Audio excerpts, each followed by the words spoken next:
ప్రజలందరికీ కూడా నమస్కారం.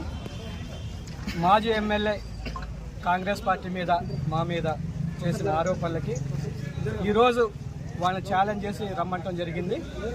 కానీ ఎవరో పోలీసులు అత్యుత్సాహంతో ఇరువురిని కూడా అరెస్ట్ చేయడం జరిగింది.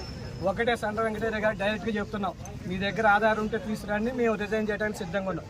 ఈ తప్పుడు ఆరోపణలు చేసి ప్రజలు లేదో మనల్ని పొందుకుంటే మాత్రం అది కుదరని పని. నీ కాలంలో ఎంత అవినీతి జరిగిందో మొత్తం బట్టబయలుదానికి సిద్ధంగా ఉన్నావు. నువ్వు సిద్ధంగా ఉంటే ఇప్పుడు కూడా చెప్తున్నావు, నువ్వు ఎక్కడ రమ్మంటే రావడానికి మేము ఇక్కడ సిద్ధంగా ఉన్నావు.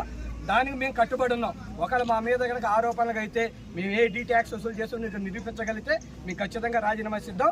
నువ్వు నియోజకవర్గం రాకుండా రాజకీయాల నుంచి నువ్వు తప్పుకుంటావని చెప్పి నీకు ఛాలెంజ్. ఓడిపోయి ఒక నిష్ఠూరంతో ఉన్నావు. నువ్వు ఒక ఫ్రస్ట్రేషన్ లో మాట్లాడుతున్నావు. నువ్వు చేసేదంతా కూడా ఈ రోజు బీఆర్ఎస్ ప్రభుత్వం మనకి ఈ 15 సంవత్సరాలు ఈ 10 సంవత్సరాల్లో ఏం చేసిందో మన అందరికీ తెలిసే. నువ్వు జిల్లా గురించి మాట్లాడు.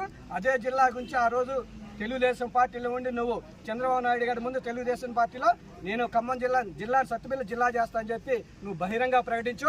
వెళ్ళి బస్సులకు అడ్డంగా పడి ఒక నాటకం వాడు. మరి 5 సంవత్సరాలు నువ్వు ఎందుకు మాట్లాడలేదు? అందుట్లో నువ్వెందుకు అడగలేదు కేసీఆర్ని? అదే మీటింగ్లో కేసీఆర్ గారిని మేము బహిరంగ సభలో సత్తుపల్లి జిల్లాలో చెప్పి అడిగినవాడిని నేను. నువ్వు అధికార పార్టీలో చేరి పంచని చేరి నువ్వెందుకు సత్తుపల్లి జిల్లా గురించి నువ్వు మాట్లాడలేదు? ట్యాక్స్ నీ దగ్గర ఉన్న మొత్తం కూడా బుకీలు అందరికీ తెలిసిందే. నీకు ప్యాకా ట్యాక్సీ కావాలి, ఇసుక ట్యాక్సీ కావాలి, తర్వాత కోడి పందాలు కావాలి, మద్యం కావాలి, ఇది గంజాయి కావాలి, బెట్టింగ్లు కావాలి. వీళ్ళంతా వచ్చే ట్యాక్సుల రూపంలో నీ బతుకంతా ఇదే అయిపోయింది. సత్యపల్లి నియోజకవర్గాలు ప్రతి ఒక్కరికి తెలిసిందే. నువ్వు మాట్లాడేటప్పుడు ఆచి చూసి మాట్లాడాలి. ఉన్న ఆధారం ఉంటే బయట పెట్టు.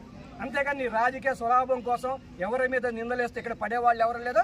రెండోసారి ఇట్లాంటి ఆరోపణలు నువ్వు చేయదలుచుకుంటే రా, మేము సిద్ధంగా ఉన్నా. నువ్వు ఎక్కడ రమ్మంటే అక్కడ మేము సిద్ధంగా ఉంటామని చెప్తున్నా. జై కాంగ్రెస్.